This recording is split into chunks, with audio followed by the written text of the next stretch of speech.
안녕하세요. 도와들 아빠입니다. 저번 주에 재형이 깜짝 출연해서 디지털 화폐 전쟁에 관한 영상을 올렸는데요. 저보다 훨씬 잘하더라고요. 내공도 저보다 한 수 위인 만큼 앞으로도 종종 출연을 부탁드리려고 하고요. 자, 이제 오늘은 최근 이슈인 미국 중간선거와 더 갑자기 핫 이슈가 돼버린 바이낸스와 FTX와의 전쟁, 그리고 또 여러분이 장투 혹은 단타 중에 어느 편에 적합한지 확인할 수 있는 방법에 대해서도 말씀을 드려볼까 합니다.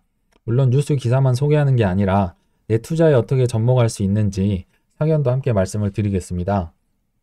일단 여기 일정표를 앞서 보시면 일단 미국 시간으로 11월 8일에 드디어 대망의 미국 중간선거를 앞두고 있고요.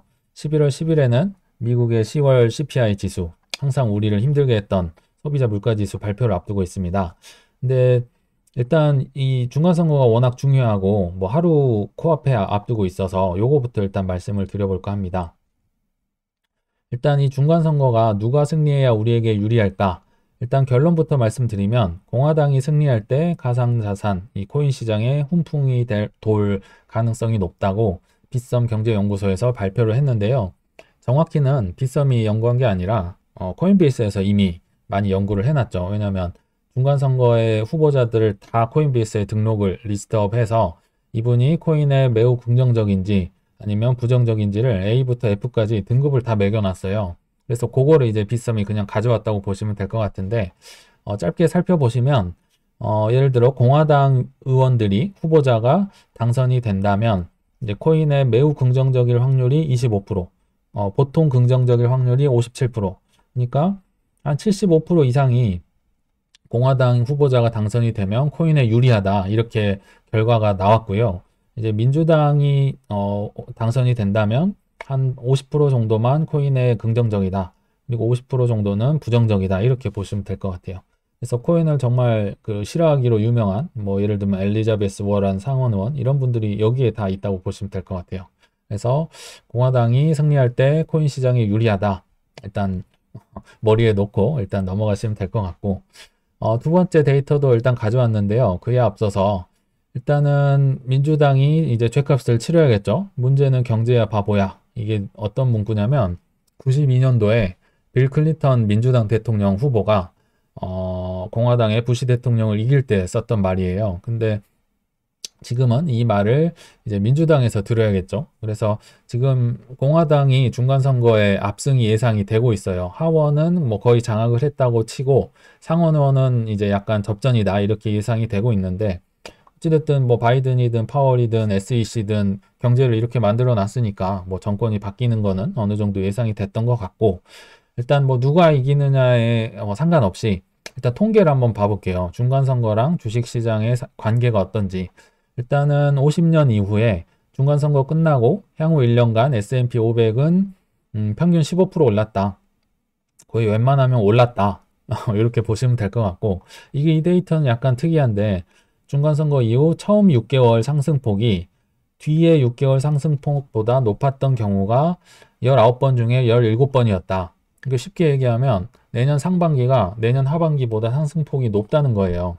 근데 저는 약간 이렇게 되진 않을 거란 생각이 되는데 왜냐면 보통 이런 경우는 이제 상대 이제 경제가 엉망이니까 상대 집권당이 이 정권을 장악해서 이제 경제 완화 조치나 부양책이나 이런 게 이제 나올 기대감 때문에 오른다고 보는데 지금 정부는 민주당이 돈을 너무 많이 써버렸어요. 뭐 지금까지도 인플레 지원금, 뭐 코로나 지원금, 실업수당, 뭐 학자금 대출 뭐 없애주고 별의별 거 다 있잖아요. 그러니까 이렇게까지는 많이 오르진 않을 거다. 저는 그렇게 보는데 어찌됐든 통계는 하여튼 올랐다. 이렇게 보고 있고요. 또 민주당이 상하원에서 모두 이길 수 있을까? 이거는 일단은 주식이나 코인 하는 사람 입장에서는 최악의 경우인데 일단은 이렇게 민주당이 다 의회를 장악할 확률은 10%다. 거의 없다고 이제 어떤 이코노미스트가 예상을 했는데 그래서 예상외로 민주당이 압승을 하면 성장은 둔화되고 정치적 간섭이 심해진다고 시장은 해석할 것. 그러니까 공화당이 이겨야 된다. 일단 이렇게 보시면 될 것 같습니다. 일단 통계는 이렇습니다. 게다가 이제 김칫국 벌써 김칫국을 한 사발 마시는 분이 계신데 트럼프 전 대통령은 이제 대선 재출마 임박 이제 조만간 발표하겠다. 이렇게 얘기를 하셨는데 정확히 날짜도 나왔어요. 14일 날 내가 대선 다시 나오겠다고 발표하겠다. 그 이유는 이제 공화당의 승리, 중간선거는 이제 당연한 거고 자연스럽게 트럼프 대통령의 공로가 부각되면서 선거운동에 유리한 고지를 점한다. 이미 중간선거 이겼고 이미 경쟁자, 공화당에도 경쟁자가 있을 거 아니에요. 그분도 이미 견제를 하면서 막 밟아놓고 계시더라고요. 근데 어찌됐든 트럼프 대통령, 전 대통령은 공화당의 승리를 당연히 예상을 하고 있다. 이렇게 보시면 될 것 같습니다. 그래서 중간선거는 여기까지 하고 사실 이 중간선거를 제칠 정도로 지금 코인계에는 큰 이슈가 있습니다. 바로 바이낸스와 FTX가 붙었는데요. 전쟁을 하고 있습니다. 근데 여러 뭐 기사나 뭐 유튜브를 통해서 접하신 분도 있을 것 같아서 짧게 한번 요약을 해드릴게요. 근데 뭐 기사를 요약하는 것보다는 앞으로 어떻게 할지, 우리가 어떻게 할지 그게 중요하니까 그거 위주로 말씀을 드릴 텐데 그 전에 일단 요약을 안 보신 분들이 있을까봐 말씀을 드리면 일단 FTX란 거래소가 있죠. 샘 뱅크먼 프리드라는 뽀글이 대표, 머리가 뽀글뽀글하신 분이 대표님이신데 갑자기 컸죠. 엄청나게 성장을 했고 근데 그에 앞서서 알라메다 리서치라는 투자 회사가 있었어요. 그러니까 투자 회사와 FTX 코인 거래소의 대표가 샘 뱅크먼 프리드, 이제 뽀글이 대표님이라 보시면 되는데 문제는 이 밝혀진 폭로 때문이 무슨 말이냐면 알라메다 리서치, 그러니까 이 FTX는 한 몸인데 여기에 올해 6월 말 기준 대차 대조표가 어디서 공개가 됐어요. 근데 이 대차 대조표를 보니까 이 FTX의 그 거래소 토큰, 그러니까 거래소가 만든 그 코인이라고 보죠. FTT에 대한 비중이 너무 큰 거예요. 거의 50%에 육박을 합니다. 그러니까 이거 그냥 FTX 자기들이 만든 걸 가지고 자기들 돈 많다면서 이렇게 뭐 여기저기 투자도 하고 기부도 하고 했잖아요. 그러니까 이걸 본 이제 바이낸스 CEO가 기분이 나쁜 거죠. 안 그래도 많이 커가지고 좀 견제를 해야겠다 싶었는데 별것도 아닌 FTT를 가지고 자꾸 돈 많다고 주장을 하니까 약간 배알이 상한 거죠. 그래서 안 그래도 바이낸스 CEO가 FTX 초기 투자자예요. 그래서 지분으로 받은 이 FTT 코인이 무려 21억 달러어치가 있습니다. 거의 한 3조 정도 되는데 이 코인들을 나 갑자기 다 팔아버리겠다, FTT를 갑자기 폭탄 선언을 해버린 겁니다. 그리고 구체적으로 물량도 한 번에 안 던질 거야, 나 몇 달에 걸쳐서 매도할 거야 하면서 어찌 보면 선전포고를 해버린 거죠, 바이낸스 CEO가. 그러니까 이 투자사 알라메다 CEO가 그러면 내가 22달러에 FTT 너의 물량을 다 받아주겠다, 바이낸스 CEO의 물량을 받아주겠다. 그리고 뭐 외부 거래도 제안을 했던 것 같은데 바이낸스 CEO는 나 외부 거래 필요 없어, 그냥 내 거래소로 넣어서 내가 다 팔아버리겠다 하면서 바이낸스 거래소에 이제 FTT 물량의 5.8억 달러 정도, 그러니까 일부를 이제 바이낸스 자기 거래소에 입금을 해서 이제 나 이거 조금씩 팔 건데 뭐 이런 거죠. 그러니까 굉장히 공포감이, 이거 들고 있는 사람들 얼마나 무섭겠어요. 이걸 천천히 걸쳐서 팔아버린다고 하니까. 그러니까 이제 드디어 우리 뽀글이 대표가 나서서 알라메다 데스타 대조표에는 100억 불 이상이 있다. 정말 엄청나게 큰 돈이 있다. 그래서 뭐 퍼드가 온다든지 뱅크런이 온다든지 이런 거는 있을 수 없다, 지양해 달라, 이렇게 수습을 하셨죠. 근데 그럼에도 불구하고 이 바이낸스 자오장펑 CEO는 나는 루나를 통해 배운 게 있는데 이거 나 리스크 관리하는 건데, 그래서 뭐 너한테 악감정이 있는 따기보다 그냥 리스크 관리하는 거야. 그리고 근데 여기서 본심이 드러나 버리죠. 우리는, 바이낸스는 뒤에서 다른 업계 플레이어들을 상대로 로비하는 사람들을 지지하지 않을 것이다. 쉽게 말하면 뒤에서 니네 로비 많이 하잖아. 뭐 중간선거 로비도 하고 뭐 바이든 대통령 예전에 로비 했다며. 근데 나 그거 너무 보기 싫었는데 이렇게 뒤에서 로비하는 애들 거는 다 팔아버릴 건데 뭐 이런 식으로 얘기를 하는 거예요. 근데 아시겠지만 미국은 그 로비가 합법이에요. 그래서 뒤에서 한다는 게 사실은 좀 말이 안 맞긴 해요. 왜냐면 나중에 다 로비 금액 이런 게 공개가 되거든요. 그럼에도 불구하고 이제 기회는 이때다 하고 바이낸스 CEO가 뭐 아주 공격을 제대로 해버렸죠. 그래서 문제는 이걸 이제 뭐 퍼드가 오면서 뭐 많이 FTT 토큰이나 이런 게 떨어졌는데 그게 중요한 게 아니라 여기서 이제 나는 어떻게 할 거냐, 이걸 한번 제가 정리를 해봤어요. 투자는 어떻게 할 것이며 방향은 어떻게 될 것이며 일단은 제 생각, 뭐 인마니 어피니언, 그러니까 제 생각에는 일단 바이든과 FTX가 한 패고 공화당 트럼프와 바이낸스와 머스크가 한 편이다. 저는 이렇게 생각을 하거든요. 물론 다르게 생각하실 수도 있는데 짧게 말씀드리면 일단 FTX는 돈도 실제로 많아요. 많아서 특히나 기부금이나 정치 후원을 너무 많이 했어요. 여기 보시면 중간 선거에 이미 4천만 달러를 지출을 했고 바이든 예전 대통령 될 때도 엄청난 돈을 투자를 했으며 앞으로 24년에도 최대 대통령 선거죠. 최대 10억 달러를 기부할 수 있다고 밝힌 바 있다. 그러니까 바이낸스가 이제 얼마나 뭐랄까요? 좀 짜증이 나는 뭐 돈 자랑하는 것도 아니고 그러니까 근데 어찌됐든 FTX는 민주당과 바이든을 엄청나게 지금 후원을 하고 있습니다. 그리고 이제 트럼프와 바이낸스 머스크를 2편에 놓은 이유는 일단은 FTX랑 바이낸스는 적이고 바이든과 머스크가 적이죠. 이제 머스크가 트위터 인수하니까 거기에 대해서 바이든이 독소를 퍼붓고 뭐 이런 거짓말 매체라든지 중립을 지키셔야 되는데 머스크를 엄청나게 비난을 했었죠. 그리고 또 머스크나 이런 제프 베조스나 뭐 워런 버핏한테 부유세도 매긴다고 했었고 여기가 적이에요. 그리고 바이낸스는 이제 머스크에게 약간 친화적이었죠. 뭐 이사회로 초대하면 나 거기로 갈게 라든지 이 트위터에 뭐 바이낸스 페이를 뭐 연계해 주라든지 이런 식으로 약간은 친화적으로 우호적으로 지내고 있고 또 여기 트럼프랑은 이 트위터를 살려주셨죠. 계정이 멈춰버렸는데 머스크가 이제 살려줬고 그래서 제가 이렇게 구도를 짜봤고요.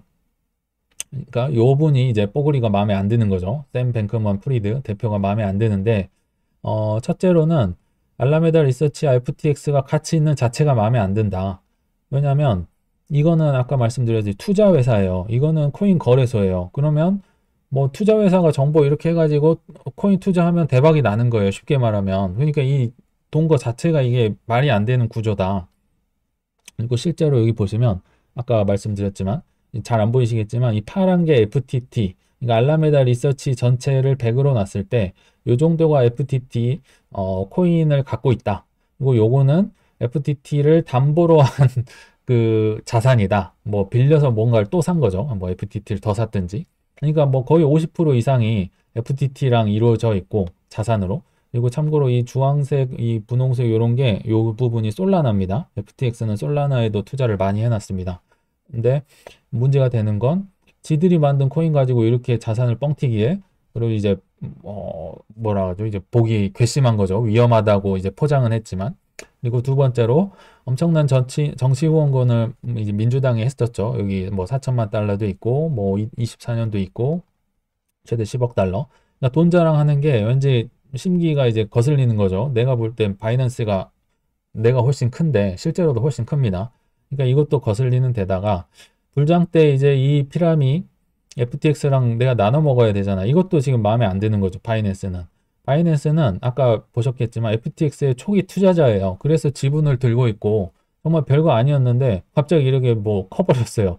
거의 3대 거래소가 돼버렸죠. 그러니까 심기가 여러모로 불편하다가 이게 나오니까 이제 뭐 이 위험하다는 핑계로 공격을 하기 시작한 겁니다. 그래서 정리를 하면 이렇고 그래서 이제 이 전쟁 결과는 어떨 것이냐 여기에 따라 이제 투자 방법이 다르겠죠. 그래서 그거를 제가 1번과 2번으로 나눠봤는데 일단은 이 공포감이 너무 크죠. 좌우장펑이 주는 공포감 21억 달러 3조를 계속 장외 거래도 아니고 그냥 자기 거래소에 넣어서 판대요. 얼마나 무서워요. 그리고 그러니까 당연히 FTT는 당연히 하락할 거고 많이 이미 하락했죠. 이거 솔라나나 세럼이나 그러니까 FTX가 투자하는 이런 코인들도 같이 하락을 했죠. 그러니까 FTX가 파산을 하거나 적어도 치명상을 입는다고 판단을 하시면 바이낸스에 이제 바이낸스 코인이라고 거래소 코인이 또 있거든요. 요거를 뭐 매수를 하셔야겠죠. 그러면 왜냐하면 바이낸스의 독점률이 더 올라갈 거고 FTX도 컸는데 이게 뭐 치명상을 입는다고 보니까 그러니까 일본의 경우에 해당이 되면 이걸 믿는다고 보면 이렇게 투자를 하시면 되는 거고 그럼에도 불구하고 이제 FTX는 끄떡없다고 생각하시는 분들은 뭐 떨어질 때마다 이런 것들을 사 모으셔야겠죠. 왜냐면 너무 많이 빠졌으니까.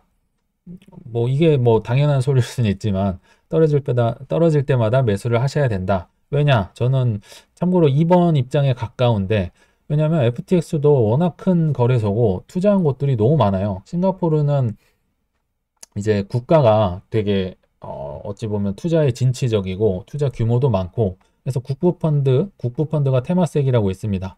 그래서 이런 싱가포르나 패러다임, 타이거 글로벌, 뭐 캐나다의 최고로 큰 연금, 뭐 세콰이어 캐피탈, 코인베이스 이런 분들이 FTX에 투자를 많이 해놨어요. 그러니까 이런 거래소가 뭐 없어지거나 파산을 한다? 지금 뭐 뱅크런이다 뭐다 해가지고 난리가 났잖아요. 근데 저는 그런 일은 쉽지 않을 거다고 보고 있고요. 투자자들도 그렇고. 두 번째로 루나 사태를 이제 좌우장펑이 얘기하면서 위험하다고 얘기를 했는데 루나는 이제 뭐 실제로 누가 이렇게 파산시켰는지 나오지도 않았잖아요. 뭐 블랙락이랑 뭐 그 헤지펀드에서 이제 죽였다 뭐 이렇게 루머만 돌지 자기들이 뭐 인정도 안 하고 있는데 이렇게 대놓고 바이낸스가 FTX를 뭐 없애서 뭐 공격을 해서 대공황이 일어난다 이런 거는 제가 볼 때는 쉽지 않다. 그럼 책임을 물어야 될 거잖아요. 이렇게 동종업계를 없애버린다면 뭐 다른 데도 아니고 뭐 헤지펀드도 아니고 그래서 이런 일이 벌어지기는 쉽지 않다. 그래서 저는 이번에 좀 더 가깝지 않을까 일단 그렇게 생각은 해봤습니다. 판단은 여러분들이 하시는 거고 일단 코인 시황을 중간에 생뚱맞게 넣었는데 이것도 뉴스를 해석하는 거를 한번 제가 말씀을 드려보려고 일단 가져왔어요. 뭐 투자 방법에 대해서. 일단은 최근에 상승세 코인 중에 하나가 폴리곤이 있었고 상승하다가 하락세가 도지코인이 있었죠. 근데 이런 것들을 보면 어찌할까? 제가 한번 생각을 해봤는데요. 일단 폴리곤이 뭐 거의 최근 거의 한 40% 이상 오른 것 같아요. 저도 예전에 한번 소개는 해드린 바 있는데 뒤에 뭐 세력도 있는 것 같고 열일도 하고 있다. 근데 최근에 오른 이유들을 한번 살펴보면 매틱이 3대 되게 재밌는데 대표님이 3대 암호화폐 될 때까지 휴식은 없다. 미친 듯이 일하겠다. 이건 그냥 재밌어서 가져온 거고 일단 크게 오른 이유는 뭐 인스타그램이나 메타에서도 NFT 발행과 인앱 구매 지원할 때 폴리곤을 쓰겠다. 뭐 이렇게 기사도 났고 인도도 지금 아직도 멀었지만 이 웹3 정책 기구를 출범하면서 와지르엑스 등과 폴리곤이 이제 참여를 한 거죠. 그러니까 처음 한다는데 이제 들어가서 인도 시장에 진출을 하려고 시작을 하신 거라 보면 되고 뭐 다 좋은 뉴스인데 가장 컸던 게 요거였던 것 같아요. 근데 이것도 참 제목을 자극적으로 뽑았는데 JP 모건이 사실은 주어가 아니라 싱가포르 정부가 주어입니다. 이 JP 모건, 뭐 SBI 홀딩스 이런 데는 이제 같이 그냥 조인해서 들어간 곳인데 이제 JP 모건이 하도 비트코인이 튤립이다 사기다 얘기를 하니까 이제 자극적으로 뽑으려고 주어를 이렇게 뽑아왔는데 하여튼간 거기에 쉽게 말하면 싱가포르 정부가 이제 예전에 그 외환 거래하는 방식에서 벗어나서 코인으로 한번 달러 보내보고 싶은데, 그러니까 코인으로 한번 보내보고 싶은데, 이런 걸 생각을 해본 거예요. 그래서 시범으로 코인을 보내본 게 폴리곤으로 이제 쓴 거고, 디파이 체인에서 이 폴리곤을 써본 겁니다. 그래서 시범이라 뭐 얼마 보낸 것도 아니고 하지만, 일단 뭐 정부에서 싱가포르에서 했고, JP 모건이나 뭐 SBI 홀딩스나 이런 데서 했다는 게 의미가 있어서 폴리곤이 많이 올랐어요. 그래서 이 영향이 큰 것 같은데, 이게 중요한 게 아니라, 많이 올랐잖아요. 그러면 어떻게 했어야 됐을까? 적어도 팔거나 뭐 일부라도 팔았거나 아니면 홀딩 계속 하거나 더 오를 거라 생각하면 이 둘 중에 하나를 하셨어야 됐다고 저는 생각을 합니다. 여기에 없는 선택지는 매수인 거죠. 이렇게 많이 가격이 올랐을 때 사는 거는 정말 하시면 안 되는 거고 그럼 가격이 올라서 그것 때문에 믿음이 가서 산 거잖아요. 그러면 돈을 절대 벌 수가 없습니다. 그래서 둘 중에 하나를 하셨어야 된다. 말씀을 드리려고 예를 들려고 가져온 거고요. 반대로 도지는 뭐 트위터 인수 때문에 엄청 로켓 타고 올라갔다가 지금 떨어졌죠. 근데 떨어질 때 이제 또 갑자기 하나의 뉴스가 등장합니다. 트위터가 암호화폐 원래 개발을 중단.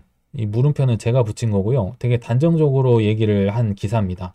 구체적인 사유는 밝혀지지 않았다. 트위터는 논평을 거부했다. 근데 제가 이 트위터는 코인 지갑이라고 뭐 3번, 4번에 걸쳐서 영상에서 얘기를 드렸는데 저 같은 사람이 이 원래 개발 중단했다면 이걸 믿을까요? 저는 게다가 이제 머스크 효과 사라지고 있다. 뭐 계속 안 좋은 뉴스들이 이제 같이 나오고 있는 거죠. 그러면 도지에 믿음이 있다면 저 같은 사람이면 이제 도지가 떨어질 때 뭐 이런 걸 이슈로 해서 떨어뜨리겠죠. 어마어마하게 올렸으니까. 당연히 믿음이 있다면 분할 매수 가야 된다고 생각을 합니다. 그래서 이런 뉴스를 거짓 뉴스도 분간할 수 있고 이게 말도 안 되는 거죠. 그러니까 이런 것들을 분간하고 어떻게 행동을 해야 될지를 저 말씀드리려고 폴리곤과 도지를 일단 가져왔고요. 일단 팁으로 하나를 더 준비를 해봤습니다. 뭐 제 경험상 이러기도 하고 내가 정말 장투에 적합할까 아니면 단타를 잘할 수 있을까 저는 여기라고 생각을 했었죠. 모든 사람들이 여기라고 처음에 착각을 합니다. 근데 이거 제가 말씀드린 걸 잘할 수 있으면 단타 트레이딩도 잘할 수 있다고 보는데 어, 결론적으로는 변곡점에서 사고 팔기를 잘 하시면 가능한 건데 무슨 말이냐면 이론적으로 보면 이래요. 예를 들어 지금 급등락이 있어서 도지를 예를 들어봤는데요. 이렇게 박박 길 때 사실 이럴 때가 사는 때죠. 살 때인데 지루해서 살 수가 없죠. 근데 예를 들어 뭐 이렇게 올랐을 때까지 어떻게 운이 좋게 가지고 있다고 쳐봐요. 222원까지. 그러면 그러니까 언제까지 오를지 모르니까 끝까지 오를 때까지 기다렸다가 어느 정도 떨어질 때 판다가 이론적으로 맞겠죠. 이론적으로는. 나 모르니까 언제까지 오를지 모르니까 예를 들어서 222원 됐다가 뭐 이제 뭐 210원, 200원, 뭐 190원, 180원 되면 이제 확실히 떨어졌다고 생각이 들잖아요. 그럼 팔아야 되잖아요. 그럼 이때 파실 수 있냐?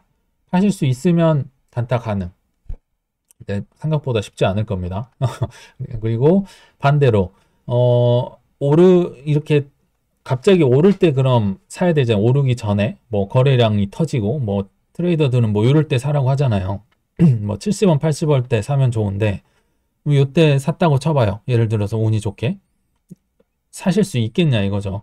70원, 80원 보다가 뭐 한 150원 이때 뭐 사실 수 있느냐 이 가격이 생각나는데 어떻게 사요? 그래서 사고 팔기가 불가하거나 또는 뭐 요때 해서 요때 못 팔, 후회 때문에 못 팔겠죠. 220원 받는데 내가 180원에 팔 수 있겠나? 결과적으로는 잘한 거죠. 뭐 요럴 때 사셨는데 그러면 팔 수 있느냐? 그러면 이제 팔 수 있으면 단타 가능. 못 하시면 단타는 소액으로만 하시고 장기 투자를 하셔라. 요 얘기를 드리려고 가져온 거고요. 이제 코인을 사례로 드렸었고 더 극단적인 사례로 부동산을 한번 예로 들어볼게요. 최근에 있었던 일인데요. 2022년 9월에서 10월 경기도 어느 부동산의 호가를 제가 가져왔습니다. 물론 이거는 뭐 역세권에 있었고 10억도 넘게 팔렸습니다. 그런데 최근 9월 10월이라 했잖아요. 최근 호가를 8억 8.6억에 내놨습니다. 팔려고. 근데 안 팔려요. 그래서 8억에 내놨는데 어떤 사람이 갑자기 7.6억에 바로 1억을 깎아서 내놓는 거예요. 이 기간이 불과 일주일입니다. 일주일. 일주일 만에 1억을 깎아서 팔 수 있을까요? 사실 이게 제 얘기거든요. 제 경험담입니다. 저는 이렇게 내놓은 것도 뼈를 깎았다고 생각을 했는데 결국은 이렇게 한 번에 한 1억 정도를 확 깎아야 뭐 부동산 커뮤니티 난리 났죠. 이거 누구냐 뭐 장난치냐 부동산 찾아내라 난리가 났는데 결국은 안 팔리는 거예요. 그러니까 7.6억은 결국 또 뭐 7억이 되고 나중에 실거래로는 6.2억이 뭐 나왔다는 풍문까지 돌면서 현재 뭐 부동산 시장이 폭망을 했습니다. 2달 만에 있었던 일입니다. 근데 제가 이걸 보면서 내 살을 깎아서 더 깎아서 남들보다 깎는 게 아니라 더 깎아서 손절이죠. 거의 손절 느낌으로 팔 수 있으면 진정한 트레이더다. 근데 저는 못했다. 그러니까 8.6억의 호가 거래가 안 되니까 바로 여기 아니면 여기로 순식간에 넘어올 수 있는 분들이 사실은 투자를 오래 해보셨던 분들이고 경험이 있으셨던 분들이에요. 저는 이게 뭐 1억이 뭐 애들 이름도 아니고 몇 년간 모아야 되는데 살 수가 없잖아요. 그러니까 이런 경우도 있다. 이 경우도 참 안타까운 경우인데 내가 지금 살고 있는 집이 빠지고 나서 갈 집을 찾아야 되는데 반대로 하신 거죠. 그럴 경우는 정말 말도 안 되는 가격에 팔아야 된다. 이런 케이스도 있더라고요. 어찌됐든 부동산도 그렇지만 주식도 그렇고 손절 내지는 어마어마한 값을 팔아서 떨어졌을 때 팔 수 있으면 단타 하셔도 된다. 그게 아니면 장투하셔라. 단타보다는 장투가 유리하다. 이렇게 말씀을 드리고 싶고 또 하나 팁으로 주식이나 코인보단 부동산이 그럼에도 불구하고 훨씬 투자가 유리합니다. 지금에서야 뭐 영끌에서 뭐 손해봤던 사람들이 나오고 있지만 부동산으로 뭐 평상시나 상승시 때 손해보기 정말 쉽지 않습니다. 왜냐하면 주식과 코인은 경쟁자들이 다 기관이고 외국인이고 엄청난 정보와 자금을 들고 있어요. 그분들과 우리는 같이 플레이를 하는 겁니다. 그러니까 너무나도 어렵죠. 실시간으로 막 보이고. 근데 부동산은 그게 아니죠. 거의 대부분이 개미 투자자들과 경쟁을 하는 거고, 또 의도치 않게 장기 투자를 하는 경우가 많습니다. 사고 파는 게 너무 어려우니까 돈도 들고. 그래서 요것보다는 그래도 부동산이 더 쉽고 단타보다는 장투가 더 쉽다. 결론만 말씀드리면 이렇게 저는 생각을 하는데 여러분 어떻게 생각하실지 모르겠습니다. 그래서 이제 결론에 왔는데요. 결론은 믿음 있는 자산이 폭락 혹은 저점 횡보할 때 이제 매수 기회다. 뭐 당연한 얘기지만 이제 여러 가지 이제 사례를 통해서 말씀을 드린 거고요. 그러니까 이 뭐 바이낸스와 FTX 전쟁을 통해서 바이낸스가 다 독과점 할 거고 FTX 이길 거다 싶으면 바이낸스 코인을 뭐 사시는 게 좋을 거고, 반대로 아니 그럼에도 불구하고 FTX도 살아남을 걸 싶으면 FTT나 뭐 솔라나나 세럼이나 이런 코인도 사도 좋을 거다. 왜냐하면 단기간에 많이 빠졌으니까. 그리고 뭐 상승할 거니까. 당연한 얘기겠죠. 두 번째로 이제 여러 코인들도 예를 들었는데 폴리곤은 이제 너무 올랐으니까 지금 사는 건 아닌 것 같고, 도지는 올랐다가 떨어졌으니까 조금씩 더 떨어지면 뭐 분할 매수를 한다든지 뭐 하셔야겠죠. 믿음이 있다면. 뭐 리플은 뭐 말 안 해도 아시겠지만 좋은 코인임에도 불구하고 거의 뭐 2년 이상을 횡보를 하고 있고 하락을 하고 있습니다. 악마의 코인이라고 불리는데, 이럴 때 이제 믿음이 있다면 저점 매수를 하시는 거죠. 그리고 제가 뭐 비체인이나 헤데라, 특히 비체인은 뭐 글 쓸 때 많이 언급을 했지만 굉장히 좋아하는 코인입니다. 차트가 지금 뭐 좋은 코인임에도 불구하고 바닥을 박박 긁고 있죠. 헤데라는 더 심합니다. 참고로. 그리고 이 헤데라도 그렇고 뭐 리플도 그렇지만 ISO 코인이거든요. 그래서 요거는 이제 나중에 제 형이 뭐 따로 공부해서 소개를 할 수도 있을 것 같은데, 차트 보시면 참 기가 막힙니다. 정말 바닥을 박박 긁고 있는데 내가 좋다고 생각하면 모아가는 거죠. 근데 이제 쉽지 않겠죠. 그리고 3번은 이제 주식들인데요. 네이버나 카카오, 삼전, 우 포함해서, 그리고 애플이나 코인베이스 다 이제 아이들의 용돈이나 자금이 생겼을 때 아이들 이름으로 비트코인을 살 수는 없으니까 이 주식을 사고 있어요. 그래서 뭐 얘기하면 길지만 어찌됐든 팔지 않을, 제가 오른다고 보는 그런 이 주식들을 계속 꾸준히 모아가고 있으니까 이것도 한번 참고를 해주시면 좋을 것 같고, 네이버만 보더라도 뭐 지금 쿠팡을 갑자기 이기려고 이길 배송을 서비스를 시도한다든지 뭐 AI의 뭐 강자라든지 여러 강점이 있습니다. 그래서 뭐 이런 것들을 모아가고 있다. 저만의 근거가 있는 거죠. 근데 여러분들 어떻게 생각하실지 모르겠고, 또 뭐 역세권 아파트 뭐 강남을 한 번에 간다든지 뭐 지역이면 지역 대장 아파트가 있다면 이런 것도 주식이나 코인보다는 오히려 내 집 마련을 먼저 해야 돼. 그게 더 뭐 순서일 수도 있습니다. 그래서 결론은 정말 나만의 철저한 검증과 책임감으로 옥석을 모아가자. 나는 리플이 이렇게 박박 기고 있어도 오를 걸 알겠고 법정 소송까지 버틸 수 있으니까 모아가는 거죠. 근데 남들이 볼 때는 리플은 정말 악마의 코인이에요. 그러면 이제 못하는 거죠. 그래서 나만의 검증과 책임감으로 이렇게 모아가자고 결론을 내려봤습니다. 긴 시간 시청 감사합니다.